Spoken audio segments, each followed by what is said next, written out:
Class 12th, Subject Physics, Chapter 2, Electric Potential and Capacitance, and today's topic is capacitance of parallel plate capacitor when dielectric medium partially filled between the plates। तो यहाँ पर एक figure बनाते हैं जो parallel plate capacitor को represent करता है। तो यहाँ पर ये पैरेलल प्लेट कैपेसिटर की फर्स्ट प्लेट है, ये पॉजिटिव वाली, और यहाँ पर ये जो है इसकी कैसी प्लेट कहला गई, सेकेंड प्लेट कहला गई। दोनों का जो एरिया है दोनों प्लेटों का वो कैसा है, सेम है।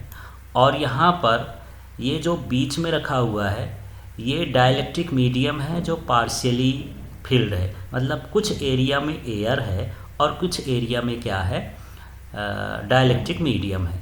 तो यहाँ पर डाइलेक्ट्रिक मीडियम का जो डाइलेक्ट्रिक कांस्टेंट है वो K है, और इसकी जो थिकनेस है डाइलेक्ट्रिक मीडियम की, जितने थिकनेस की रखी गई है वो क्या है, T है। और ये जो डिस्टेंस है दोनों प्लेट के बीच की वो D है। यहाँ पर इसको +Q चार्ज दिया गया है ये फर्स्ट प्लेट को, और जो P2 प्लेट है उसको क्या कर दिया गया, अर्ध कर दिया गया है। तो इस तरह से हमको यहाँ ड्राइंग बनाना है। ड्राइंग बनाने के बाद इसके बारे में हमको लिखना है, let plates of parallel plate capacitor are P1 and P2। तो यहाँ पैरेलल प्लेट कैपेसिटर है ये P1 और P2 उसकी प्लेट्स हो गई, सेपरेटेड बाय डिस्टेंस D, उनकी डिस्टेंस क्या हो गई, D है। बोथ हैज एरिया A, और दोनों प्लेट का एरिया क्या है, A। Between the two plates dielectric medium of constant dielectric constant K and thickness T is filled. तो यहाँ पर ये थिकनेस हो गई, उसका डाइलेक्ट्रिक कांस्टेंट हो गया, और इसको उसमें क्या कर दिए हैं, फिल्ड कर दिए हैं। +Q charge given to plate 1 and due to electrostatic induction, यहाँ पर इलेक्ट्रोस्टैटिक इंडक्शन इसको +Q चार्ज देते हैं। तो इसमें चार्ज कैसे आ जाते हैं, इसमें माइनस आता है नियर फेस में और फार फेस में प्लस आता है। तो प्लस जो है ये ग्राउंड में चला जाता है अर्थिंग के थ्रू, और यहाँ पर निगेटिव चार्ज जो है लेफ्ट होता है। तो अब ये सारी चीज़ हम लिख दिए। लिखने के बाद हमको यहाँ पर ध्यान रखना है, हमको यहाँ पर 3 चीज़ें निकालना है। एक तो हमको निकालना है सबसे पहले इलेक्ट्रिक फील्ड। तो इलेक्ट्रिक फील्ड का जो फार्मूला होता है σ/ε0 होता है। दूसरा हमको निकालना है इसका पोटेंशियल डिफरेंस, तो V = होता है E/D, ये पोटेंशियल डिफरेंस का फार्मूला हो गया। फिर तीसरा निकालना है हमको कैपेसिटेंस, और ये होता है Q/V।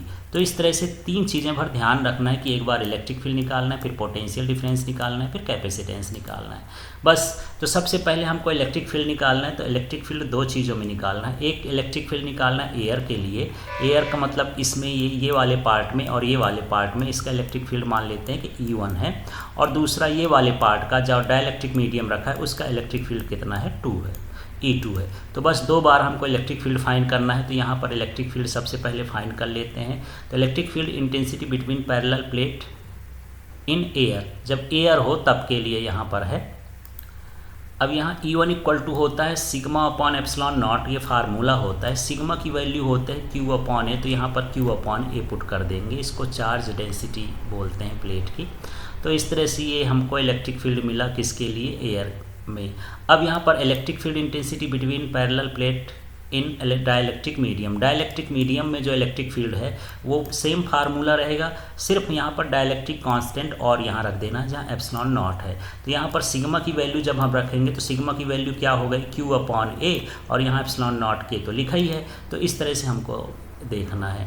तो इस तरह से इलेक्ट्रिक फील्ड निकालना है एयर में, और इलेक्ट्रिक फील्ड निकालना है डाइलेक्ट्रिक मीडियम में। अब हम निकालेंगे पोटेंशियल डिफरेंस। तो पोटेंशियल डिफरेंस का फार्मूला हम बताए थे, ये पोटेंशियल डिफरेंस = होता है E/D, means electric field into distance. तो यहाँ पर अब देखते हैं कि इलेक्ट्रिक फील्ड हम फर्स्ट का लिए हैं, एयर का लिए हैं। तो यहाँ D-T डिस्टेंस कैसे आया, तो फिगर देख लेते हैं, वहाँ पर आपको समझ में आएगा। तो देखिए यहाँ पर एयर है, यहाँ पर एयर है, लेकिन यहाँ पर एयर नहीं है। तो इसका मतलब है ये पूरी जो डिस्टेंस थी D थी, D में से T में एयर नहीं है, तो यहाँ पर एयर का जो पार्ट है वो क्या हो जाएगा, D-T। फिर से समझ लीजिए, -T क्यों कर दिए, क्योंकि इस वाले पार्ट में एयर नहीं है, इसलिए एयर को यहाँ से हटा दिए तो D-T लिख दिए हैं। तो इसकी डिस्टेंस हो जाएगी D-T।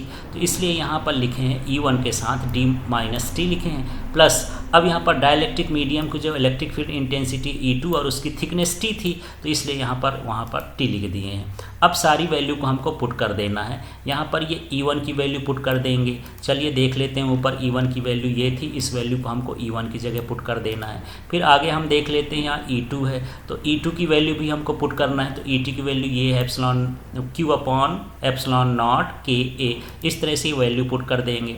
तो यहाँ पर ये वैल्यू पुट करते हैं। वैल्यू पुट करने के बाद हम देखते हैं कि क्या चीज़ कॉमन है। तो इसमें ये कॉमन है और यहाँ पर ये कॉमन है, ये कॉमन है, ये कॉमन है, इसको हम निकाल लिए। जब निकालेंगे तो यहाँ क्या बचा, D माइनस टी। यहाँ पर क्या बच रहा है, T बच रहा है, और क्या बच रहा है, K, तो ये हो जाएगा T अपॉन K। ये हमारा निकल आया potential difference between the plates. इसके बाद हमको निकालना है capacitance of parallel plate capacitor. तो इसकी जो फार्मूला होता है C equal to Q upon V होता है। यहाँ पर हम वैल्यू पुट कर देंगे। तो देखिए C की जगह C लिखना है, Q की जगह Q लिखना है, यहाँ पर V की वैल्यू पुट कर देना है। तो ये जो V की वैल्यू आई है, ये पूरी की पूरी वैल्यू यहाँ पर हम पुट कर देंगे। ये पुट करने के बाद यहाँ पर Q कैंसिल हो जाएगा, एप्सिलॉन नॉट को ऊपर ट्रांसपोज कर देंगे, तो एप्सिलॉन नॉट A, और इस तरह से फार्मूला आ गया। यहाँ पर देखिए D लिखा है तो ये D लिख दिए हैं, माइनस T लिखा है तो माइनस T लिख दिए हैं। लेकिन यहाँ से T इधर भी था, कॉमन ले लिए हैं। इसकी जगह से कॉमन करेंगे तो 1 आ जाएगा, इसकी जगह से कॉमन करेंगे तो 1 आ जाएगा। सामने माइनस है तो माइनस, यदि फिर से इसका मल्टीप्लाई कर देंगे तो यही आ जाएगा। Thank you.